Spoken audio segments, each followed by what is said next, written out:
नमस्कार. ग्रंथालीच्या साहित्याच्या पारावर तुम्हा सर्वांचं स्वागत. जानेवारी महिन्यात ज्येष्ठ नाटककार विजय तेंडुलकर यांचा जन्मदिवस आणि त्याचं औचित्य साधून आज आपण साहित्याच्या पारावर विषय निवडलाय नाटक.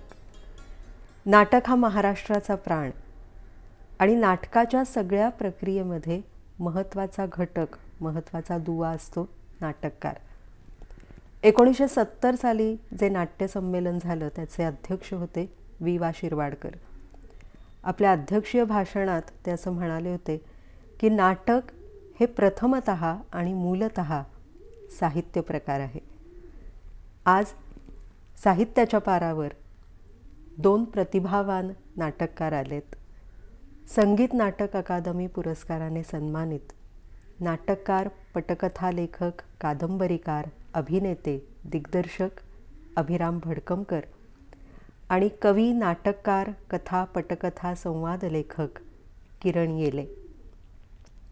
अभिराम सर त्यांच्या देहभान या नाटकाविषयी आणि किरण त्यांच्या प्लॅटफॉर्म नंबर 9 या नाटकाविषयी आपल्याशी बोलणार आहेत. या लॉकडाऊनच्या काळात अभिराम सरांची इन्शाअल्लाह ही कादंबरी प्रकाशित झाली, जिला वाचकांचा भरभरून प्रतिसाद मिळतोय. किरणनाही नुकताच महाराष्ट्र फाउंडेशन अमेरिका यांचा ललित ग्रंथ पुरस्कार जाहीर झाला 3रा डोळ्यासाठी. अभिराम सर आणि किरण, तुम्हा दोघांचंही मनापासून अभिनंदन आणि साहित्याच्या पारावर तुमचं स्वागत.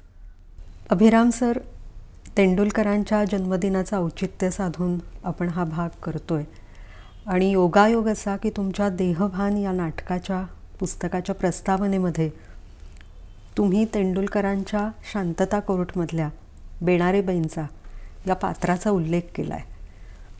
तुमच्या नाटकामध्ये तुम्हाला बेणारेबाईंचं पात्र तुमच्या इतर पात्रांमध्ये कुठे कुठे जाणवलं किंवा सापडलं?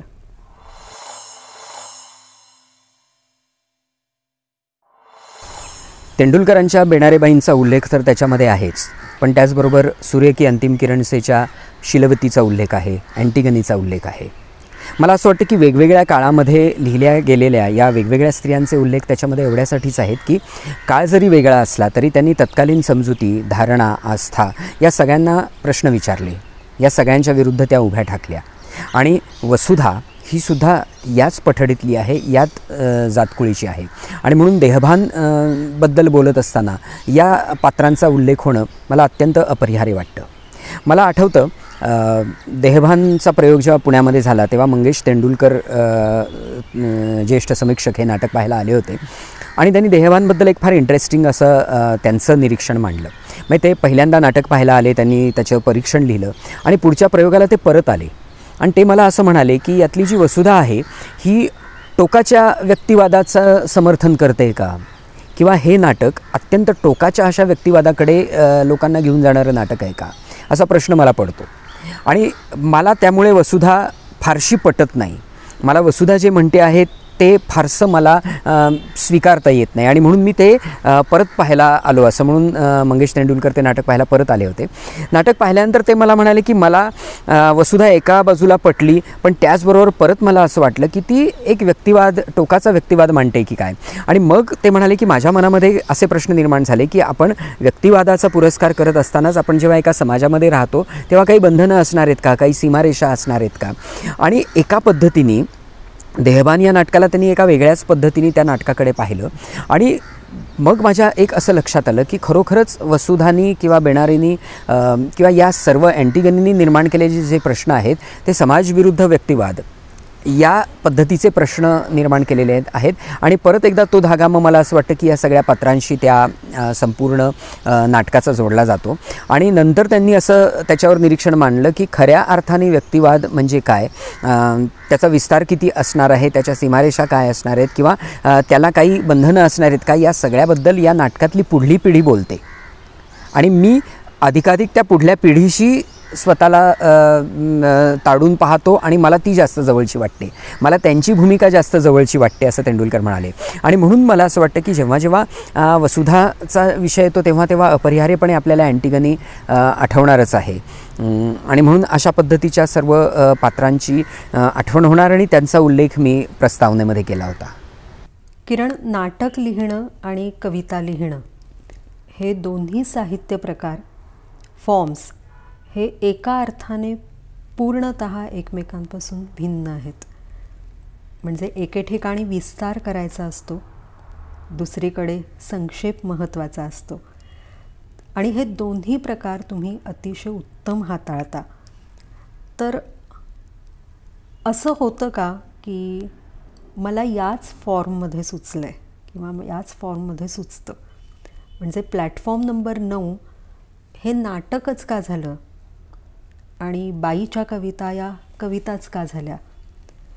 त्या कवितेतही नाट्य आहेच, तुमच्या नाटकाचीही एका कवितेसारखी लय आहे.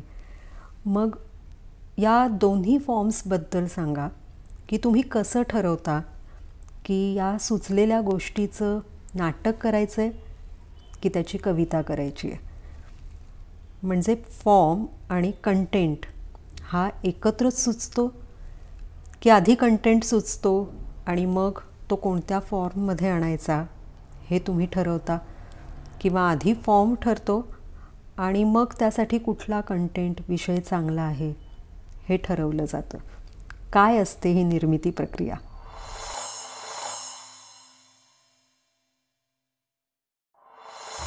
नमस्कार, धन्यवाद अस्मिता, आणि आभार तुझे आणि विशेषतः ग्रंथालीचे की या सगळ्या चर्चेत त्यांनी मला सामावून घेतलं, साहित्याच्या पारावर मला निमंत्रित केलं. आणि या पहिल्या प्रश्नाचं उत्तर, खूप चांगला प्रश्न विचारला आहेस तू की कविता आणि नाटक ह्या वेगवेगळ्या असताना फॉर्म कसा सुचतो. तर ते सुचण्याची प्रोसेस जी आहे ती मला वाटतं कविता लिहिताना मला कळलं की एखादा विषय मोठा असेल तेव्हा तो कवितेत न बसल्याने नाटकाचा फॉर्म मला निवडावा लागला. जसं पहिलं नाटक झालं मंटूच्या कथांवर, तर ते ऑब्व्हियसली कथांचं रूपांतर होतं, अडॉप्ट केलेलं होतं त्या कथा. आणि नंतर जे झालं प्लॅटफॉर्म नंबर 9 हे या ज्या नाटकावर आपण बोलतो आहोत, ते त्या मुलांमध्ये काम करताना माझ्या लक्षात आलं की यामध्ये खूप कविता आहेत, या मुलांच्या खूप वेदना आहेत, पण त्या वेदना सहन करत जगण्याशी लढत ते हसत खेळत आयुष्य घालवत आहेत आणि त्याला फाईट करत आहेत. हे दाखवायचं असेल तर ते कवितेत नाही, आपल्याला नाटकाचा फॉर्म वापरावा लागेल. आणि मग तो येत गेला, नाटकाचा फॉर्म येत गेला. आणि एकूण कवी असल्यामुळे मला वाटतं त्यामध्ये नाटकात पण कविता आहेत आणि तू म्हणतेस तसं कवितेत नाटक आहे. त्याचा बेस तो असावा माझा की कवी आहे पण त्यामध्ये नाटक पण आहे. त्यामुळे खूप जणांना वाटतं की कवितेत पण नाट्य आहे, कथेत पण नाट्य आहे आणि माझ्या नाटकात पण कविता आहे. म्हणजे या नाटकातली एक कविता किंवा एक गाणं आहे चळवळीचं, ते असं आहे की बांध बंधवावो बंधवावो बंधवावो मालिक जी हो, बांध बंधवावो बंधवावो बंधवावो मालिक जी, हमका पानी म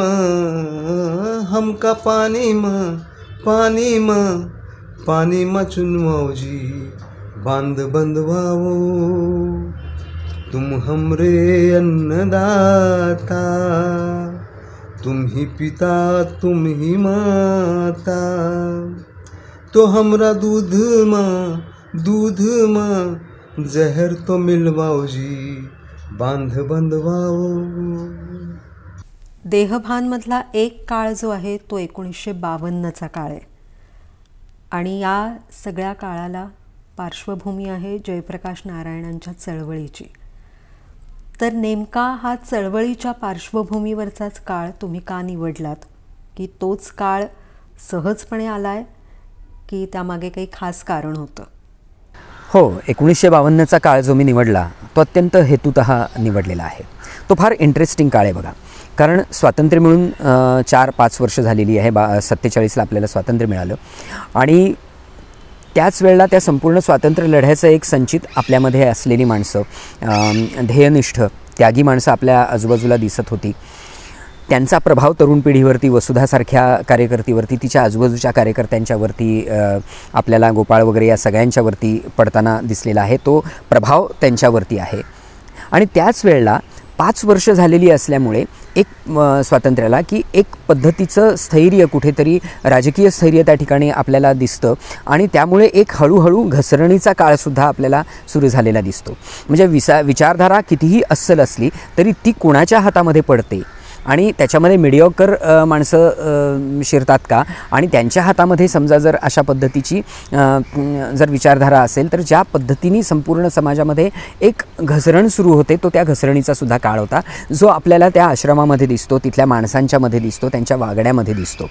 आणि त्यामुळे या सगळ्या पार्श्वभूमीवरती वसुधा काहीतरी एक वेगळं मांडू पाहते, एक वेगळं म्हणू पाहते आहे.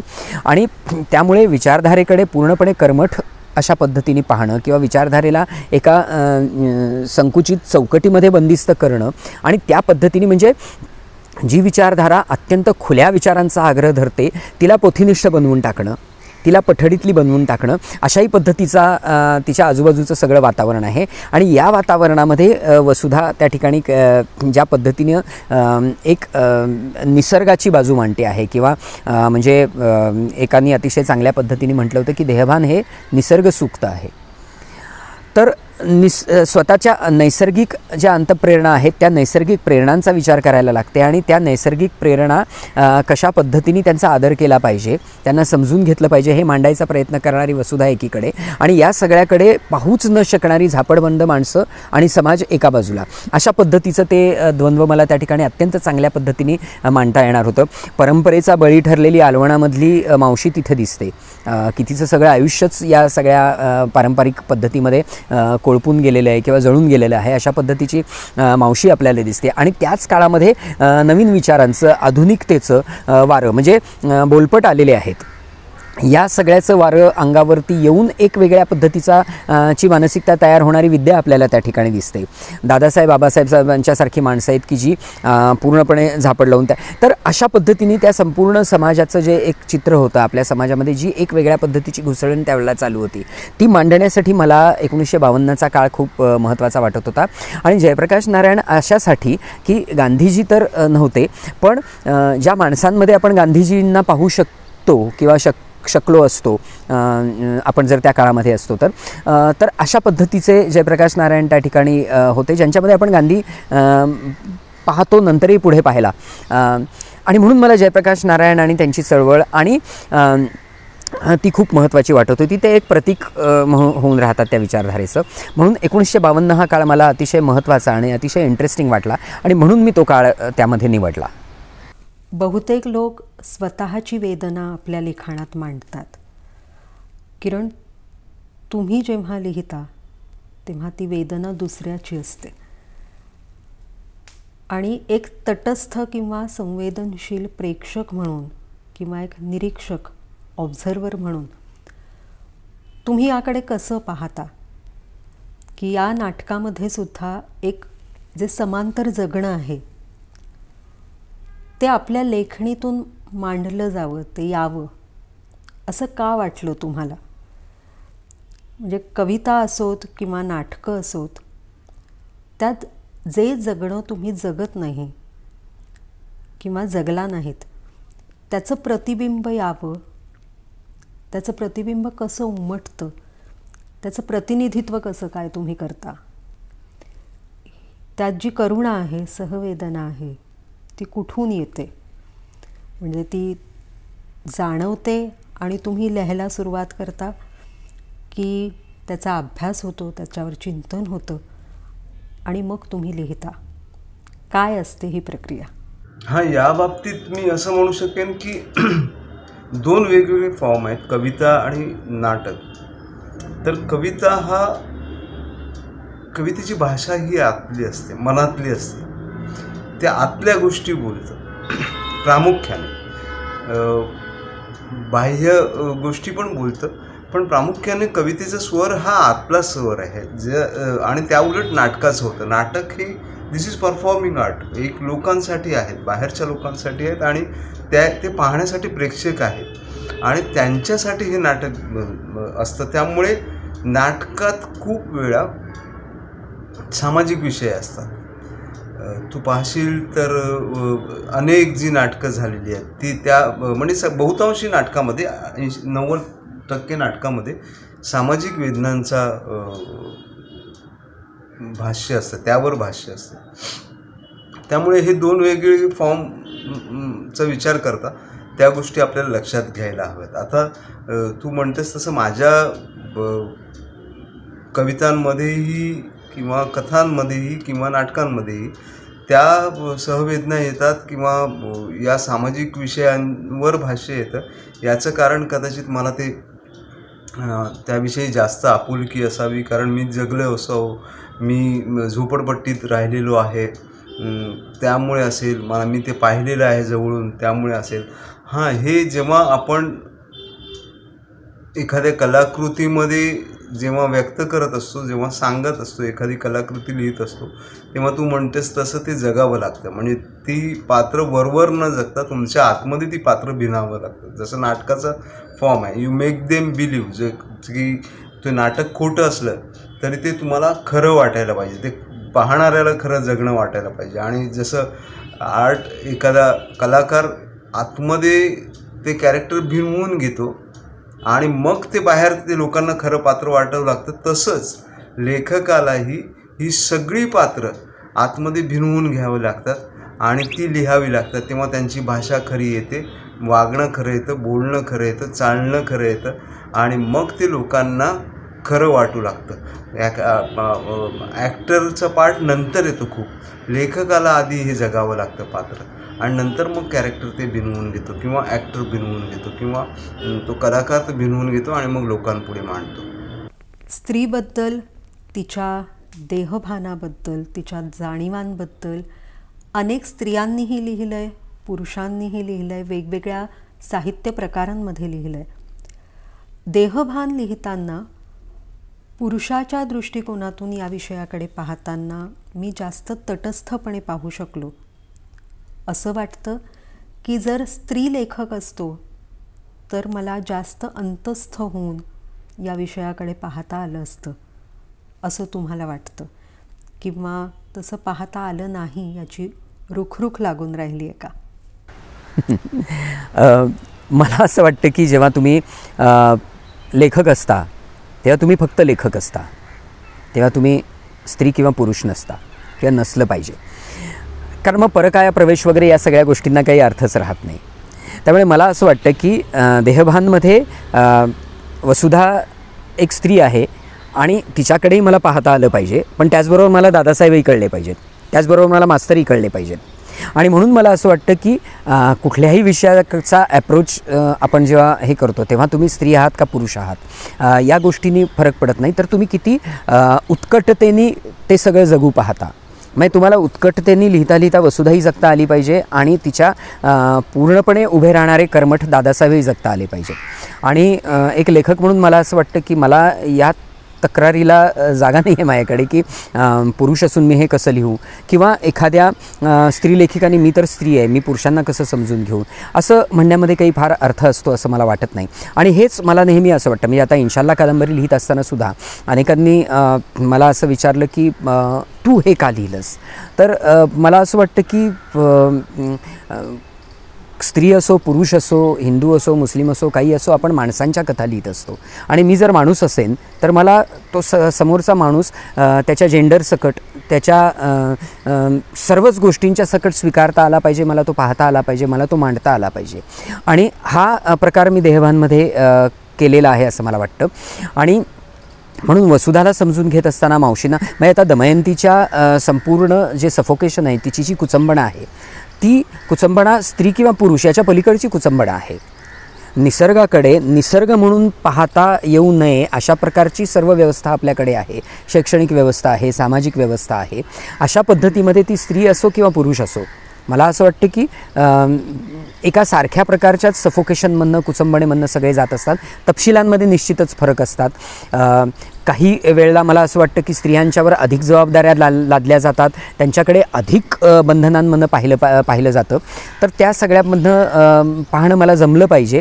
आणि त्यामुळे अशा पद्धतीचा विचार लिहिताना माझ्या मनामध्ये कधी येत नाही की स्त्री असो आहोत की पुरुष आहोत आणि आपण कोणाबद्दल लिहितो आहोत किंवा या सगळ्या गोष्टींचा विचार मला असं वाटतं की तो खूपच दुय्यम आहे किंवा बिनमहत्त्वाचा आहे.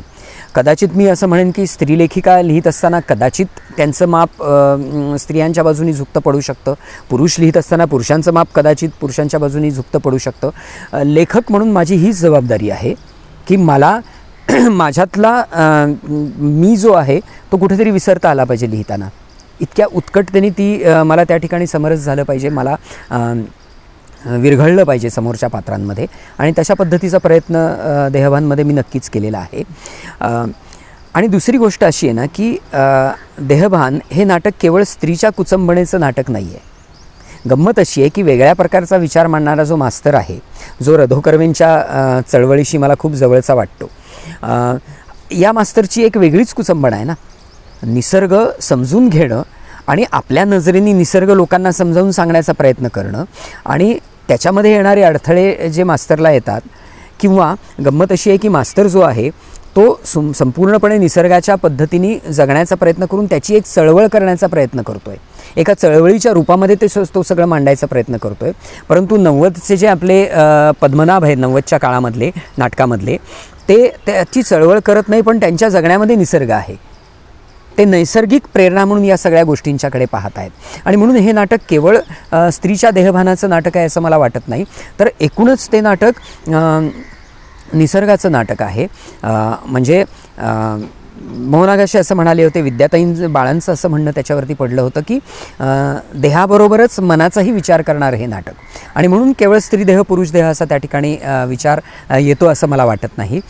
आणि म्हणून हे नाटक लिहित असताना तुम्ही आत्ता जो प्रश्न मला विचारलात तो प्रश्नही माझ्या मनामध्ये आला नाही, तो पहिल्यांदा तुम्ही हा प्रश्न माझ्यासमोर मांडलेला आहे. किरण, तुमच्या नाटकातली भाषा ही एका ढोबळ अर्थाने अकाव्यमय, असाहित्यिक अशी भाषा आहे. आणि समाजाच्या ज्या वर्गाची अभिव्यक्ती या अशा एका खडबडीत भाषेत होते, ती भाषा इतक्या नेमकेपणाने या नाटकामध्ये उतरली आहे की जी भाषा तुमची रोजची सरावाची भाषा नाही. मग ही तुम्ही कशी आत्मसात केलीत आणि या भाषेतून तुम्हाला जे मांडायचं आहे ते कसं मांडलत? तू म्हणतेस ते अगदी बरोबर आहे अस्मिता. या नाटकाची भाषा जी आहे ती अकाव्यमय आहे, किंबहुना ती रस्त्यावरची भाषा आहे. त्यामध्ये एका कॅरेक्टरचंच नाव, एका मुलाचं नाव शेमण्या असं त्याला हाक मारतात. तर हे सगळे रस्त्यावरची जी लोकं आहेत ती एकमेकांना, त्यांची नावंच मुळात दगडू वगैरे अशी असतात आणि त्यांनी त्या व्यतिरिक्त नावं वेगळी ठेवलेली असतात. त्यांची भाषा रस्त्यावरची असते कारण त्यांचं जगणंच खडबडीत असते. तू चांगलं म्हणालीस की ती भाषा खडबडीत आहे. याचं कारण जे आहे, त्यांचं जगणं, रोजचं जगणं जे आहे तेच मुळात खडबडीत असतं आणि सरळसूट नसतं. ते आज आहे, आज आपल्याला 10 रुपये मिळाले, जेवायला मिळाले, उद्या काय मिळेल, उद्या उपाशी राहायला लागेल की एखादं जिलेबी आणि काहीतरी पंचपक्वान्न समोर येईल की काय, याची सुतराम कल्पना आजच्या दिवशी नसते. त्यामुळे हे सगळं त्यांचं जगणं मांडताना ऑब्व्हियसली मला त्या पात्रांची भाषा अवगत करावी लागली. ते शक्य झालं कारण मी त्या मुलांमध्ये थोडं काही महिने काम करत होतो. रस्त्यावरची जी मुलं आहेत, रस्त्यावरची नाही, प्लॅटफॉर्मवर पळून आलेली मुलं जी आहेत, ती घरातून पळून येतात, ती एक संस्था आहे, त्यांच्यासोबत मी काम करत होतो. त्यामुळे त्या मुलांसोबत राहताना मला ती भाषा कळली, त्यांचं बोलणं कळलं, त्यांचं वागणं, कोणत्या क्षणी ते कसे वागतील त्याचा अंदाज आला. ते मनात काय विचार करत असतात, एका गोष्टीला कसं रिॲक्ट करत असतात ते कळलं. जगण्यातले छोटे छोटे आनंद कसे एन्जॉय करत असतात आणि एखाद्या मोठ्या घटनेला कसं सामोरं जात असतात ते कळलं. आणि ते कोणत्या भाषेत सामोरे जातात, त्यावेळी ती कोणती भाषा वापरतात हे कळलं. त्यामुळे ती नाटकात मला वाटतं ती भाषा आली असावी. आणि ते ऑब्व्हियसली आहे, तुम्हाला एखादं कॅरेक्टर प्रेझेंट करायचं असेल तर त्या कॅरेक्टरची, त्या पात्राची भाषा तुम्हाला अवगत असणं हे नाटककारासाठी महत्त्वाचं ठरतं मला वाटतं. आणि तो कॅरेक्टर कोणत्या भाषेत रिॲक्ट होईल, कसा रिॲक्ट होईल, वेगवेगळे कॅरेक्टर असतील तर ते वेगवेगळ्या प्रकारे रिॲक्ट होतील. आणि ते या नाटकात आलेलं आहे. तू म्हणतेस ते अगदी बरोबर. देहभान नाटकात 2 कालखंड तुम्ही घेतलेत. एक आहे 1952 आणि 2002. आता 2021 उजाडलं आहे. मध्ये हा 19-20 वर्षांचा काळ गेला. या 19-20 वर्षांमध्ये स्त्रीचं देहभान अजून प्रगल्भ झालं आहे असं वाटतं का? आणि 1952मधली वसुधा आहे, मावशी आहेत, 2002मधली दमयंती आणि साधना, आणि त्यानंतर आत्ताच्या काळातली कोणी मुलगी, हा फरक पाहता याचा सिक्वेल लिहावा असं तुमच्या मनात आलं आहे का? आणि तसं असेल तर काय लिहावंसं वाटेल? देहभान ही खरं तर सुरुवातीला एक एकांकिका होती. 1987 साली मी लिहिलेली. प्रस्तावनेमध्ये मी त्याचा खूप विस्ताराने मी लिहिलेलं आहे. आणि त्याच्यानंतर त्याचं मी नाटक करायचा जेव्हा परत प्रयत्न करायला लागलो त्या दरम्यानच्या काळामध्ये टेलिव्हिजन आला. आणि टेलिव्हिजनवरती मी प्रस्तावनेतही म्हटलेलं आहे की सॅनिटरी नॅपकिन्स आणि कॉन्डोम्स आणि या सगळ्या गोष्टींचा एक जाहीरपणे उल्लेख व्हायला लागला. आणि मला असं वाटायला लागलं की आता तर हे नाटक आउटडेटेड झालं. कारण या सगळ्या गोष्टींचा जर समाजामध्ये मुक्तपणे आणि उल्लेख होत असेल आणि तो जर संकोच विरघळून जाणार असेल तर मग देहभान या नाटकाचं प्रयोजनच उरत नाही.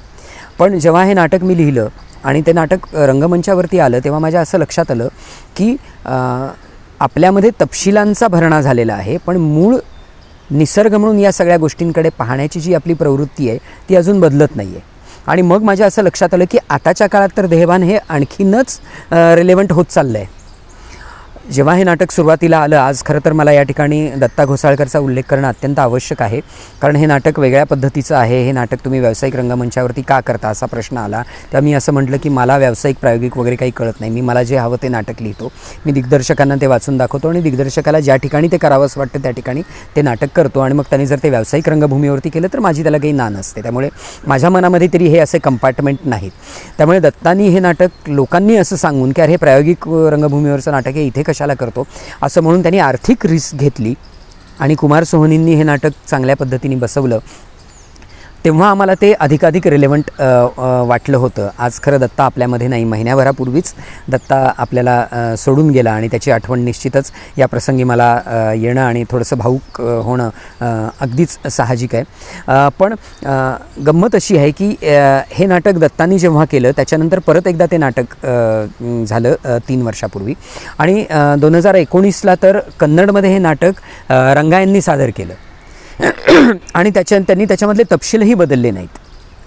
त्यामुळे मला या नाटकाचं सिक्वेल लिहिण्यापेक्षा मला असं वाटतं की हे नाटक अजूनही काही काळ अशाच पद्धतीने होत राहील. याचं कारण असं, या नाटकातले तपशील जरी आपण बाजूला केले तरीसुद्धा 2 काळांचं हे नाटक आहे. त्याच्यामुळे ज्यावेळेला आम्ही केलं तेव्हा आम्ही त्याला 2002 दाखवलं होतं.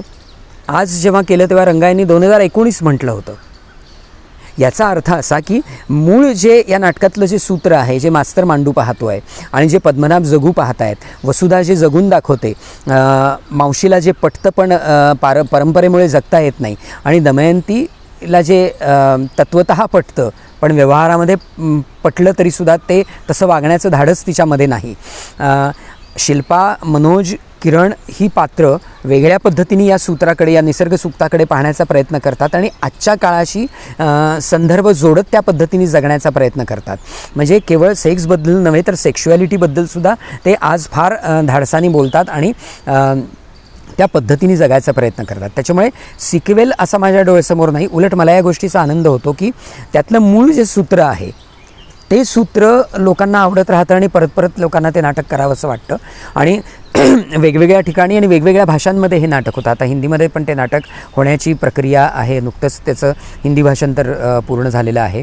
आणि म्हणून सिक्वेल जरी नसला तरी मला असं वाटतं की कुठल्याही नाटककाराला सुखावणारी हीच गोष्ट असते की त्याचं नाटक, त्यातले तपशील जरी आउटडेटेड झाले, कारण ते होतच राहतात. म्हणजे वसंत कानेटकरांनी फार छान म्हटलं होतं की अरे आता माझ्या नाटकामध्ये कोळशाची वखार हा शब्द आहे, आता हे नाटक कोण करणार, कुणाला कळणार आहे ते. पण तरी ते नाटक लोक पाहत राहतात, कारण ते प्रेम या विषयावर त्यांनी जे काही भाष्य केलेलं आहे ते आउटडेटेड होत नाही. त्याचप्रमाणे मला असं वाटतं की किंवा जयवंत दळवींचं बॅरिस्टरसारखं ऑल टाईम ग्रेट नाटक जे आहे त्याच्याबद्दलही आपण हेच म्हणू शकतो की अलवणातली मावशी त्याच्यामध्ये असली तरीसुद्धा त्याच्यामध्ये मांडलेला जो विचार आहे तो आउटडेटेड होत नाही. म्हणून मला असं वाटतं की सिक्वेल वगैरे नाही, पण या नाटकामधलं सूत्र जर आजही लोकांना करावंसं वाटत असेल आणि पुढेही जर करावंसं वाटलं तर तो खूपच चांगला भाग आहे आणि तो लेखकाला सुखावणारी गोष्ट आहे असं मला वाटतं. याचं कारण असं की दोन काळांमधली ही गंमत आहे की एक काळ जो आहे तो त्याचे तपशील जे आहेत ते तर आपल्यासमोर आहे तसेच आहेत. तिथे मोबाईल नाही, तिथे इतर गोष्टी नाहीत, तिथे तर पोस्टमन आहे, पोस्ट ऑफिस आहे. त्यामुळे तो एक काळ आता आहे तसाच आपल्यासमोर राहणार आहे. आणि या काळाच्या समोर जेव्हा आपण हे नाटक ठेवतो तेव्हा छोटेसे तपशील वगळले तर मला असं वाटतं की त्या नाटकातलं सूत्र आजही तुम्हाला विचार करायला लावणार आहे. म्हणजे तेंडुलकर जसं मला म्हणाले, मंगेश तेंडुलकर, की मी रिव्हिजिट केलं या नाटकाला परत एकदा नाटक पाहून, तसं जर आपणच आपल्या नैसर्गिक प्रेरणांना जर रिव्हिजिट केलं देहवान पाहिल्यानंतर तर खऱ्या अर्थाने मला असं वाटतं की जशी एक कॉमेंट आली होती, मी आत्ता उल्लेख केला की हे नाटक म्हणजे निसर्ग सुक्त आहे, तर हे निसर्ग सुक्त आपण अधिक चांगल्या पद्धतीने समजून घेतो आणि विचार करतो आहोत असं मला वाटेल. आज या निमित्ताने आपण मला या ठिकाणी ग्रंथालीनी बोलण्याची संधी दिली. मला खूप बरं वाटलं, कारण देहवान हे आमच्या सगळ्यांचंच आवडतं नाटक आहे. नीना कुलकर्णी असेल, गिरीशोक असतील, कुमार सोहनी असतील, शशांक आणि ही सगळीच मंडळी, आम्हाला स्मिता सरोदे, सगळ्यांच्याच आवडीचं हे नाटक आहे. आम्हाला परत परत त्या आठवणींना रिव्हिजिट करायला आवडतं. तर या निमित्ताने परत एकदा या आठवणींना रिव्हिजिट करायची आपण संधी दिलीत, याबद्दल मी मनपूर्वक आभार मानतो आपले. आमच्या दत्ता कोसाळकरला परत एकदा भावपूर्ण श्रद्धांजली अर्पण करतो आणि आपले मनापासून आभार मानतो. धन्यवाद. किरण, जसा मगाशी उल्लेख केला की तेंडुलकरांच्या जन्मदिनाच्या निमित्ताने आपण नाटक हा विषय निवडला आहे आज बोलण्यासाठी, आणि तुम्ही तेंडुलकरांच्या नंतरच्या पिढीचे नाटककार आहात, तर त्यांच्या लिखाणाशी तुमची नाळ जोडली गेली आहे का असं तुम्हाला वाटतं का? आणि असेल तर ती कशी जोडली गेली आहे? आणि दुसरं, तेंडुलकरोत्तर नाटकांसमोर असे कुठले वेगळे प्रश्न आहेत की जे कदाचित त्यांच्यासमोर नव्हते असं तुम्हाला वाटतं? विजय तेंडुलकर हे एक मराठी रंगभूमीवरचं महत्त्वाचं नाव आहे. त्यांनी रंगभूमीची परिभाषा बदलली. पूर्वीची जी भाषा होती रंगभूमीवरची, मराठी रंगभूमीवरची, ती भाषा बदलून त्यांनी अगदी जनसामान्यांची भाषा आणली, अगदी रस्त्यावरचे प्रश्न मांडत त्यावरची भाषा आणली. इथे एक फरक मला असा वाटतो की माझ्या लेखनात तेंडुलकरांची मी तुलना करत नाही, पण तेंडुलकर ग्रेट होते. त्यांनी ते सगळं माणसाच्या आतला राक्षस जो आहे तो दाखवण्याचा प्रयत्न केला. त्यावेळी विशेषतः सामाजिक प्रश्न नाटकातून सादर होत होते. तेंडुलकरांनी सामाजिक प्रश्नांबरोबरच, म्हणजे घाशीराम कोतवाल हा विषय सामाजिक प्रश्न होता त्यावेळी, की व्यवस्था कशी एखाद्या अधिकाराचा गैरवापर करते, पण याचबरोबर त्यांनी माणसातला राक्षस त्यामध्ये दाखवला. घाशीराम कोतवालमध्ये same thing happened in Sakharam Binder बेबीमध्ये. माणसातल्या विकृत्या ज्या आहेत त्या त्यांनी प्रकर्षाने दाखवण्याचा प्रयत्न केला, दाखवल्या, आणि त्यामुळे लोकांना ते आपल्या वाटलं. त्यांना वाटलं की आजपर्यंत जो लपलेला माणूस होता आतमध्ये तो बाहेर निघाला आहे. मी स्वतःची नाळ त्यांच्यासोबत जुळतो किंवा याच अनुषंगाने की मला ते सामाजिक प्रश्न टाचत राहतात. मला ते वाटतं की हे लोकांपुढे आणावं, लोकांना जे दिसलं नाही, लोकांना जे पाहिलं नाही आहे ते नाटकाच्या माध्यमातून मांडावं. आणि त्यासाठी मग ती रस्त्यावरची कॅरेक्टर्स येतात आणि त्यासोबतच मग त्यांच्या आतला जो देव आहे, त्यांच्या आतलं जे हळवेपण आहे, त्यांच्या आतलं जे माणूसपण आहे, त्यांच्या आतली जी विकृती आहे, त्या पण या नाटकातून येत राहतात. म्हणजे या नाटकातलं जम्मन हे पात्र आहे. जम्मन ह्या पात्राची खल प्रवृत्ती आहे, प्रवृत्तीचं पात्र आहे. पण त्याच्या प्रेमात पडणारी जी हिरोची मुलगी आहे, नायकाची बहीण आहे, तिचं म्हणणं आहे की मला या अशा भीक मागून जगण्यात स्वारस्य नाही, मला एक दिवस तरी माणसासारखं जगू दे. माझं स्वप्न तेच आहे की एक दिवस तरी मला हौस मौज मजा करू दे. मग त्यासाठी जम्मनबरोबर प्रेम करायला लागलं तरी मला हरकत नाही, फक्त मला एक दिवस माणसासारखं जगण्याचं आहे, इच्छा आहे. तर या अनुषंगाने मला वाटतं की मी तेंडुलकरांना फॉलो करतो आहे आणि माझं लेखन त्या दृष्टिकोनातून होत आहे. काळाच्या दृष्टीने, विषयांच्या दृष्टीने नाटक एक फार मोठा परीघ व्यापतं आणि वाचक म्हणून, नाट्यप्रेमी म्हणून आपल्याही जाणीवांचा परीघ विस्तारत जातो. स्वतःकडे, भवतालाकडे पाहण्याचं भान नाटक आपल्याला देतं आणि यासाठी नाटककारांनी लिहित राहावं या शुभेच्छा आपण त्यांना देऊया. अभिराम सर आणि किरण, तुम्हा दोघांचेही मनापासून आभार. मंडळी, ग्रंथालीच्या फेसबुक पेजवर, वैभव महाराष्ट्राचे या यूट्यूब चॅनलवरून तुम्ही हे सगळे भाग पाहू शकता. संपर्कात राहा, तुमच्या प्रतिक्रिया कळवत राहा. पुन्हा भेटूया ग्रंथालीच्या साहित्याच्या पारावर पुढच्या साप्ताहिक अक्षर मैफलीमध्ये. नमस्कार.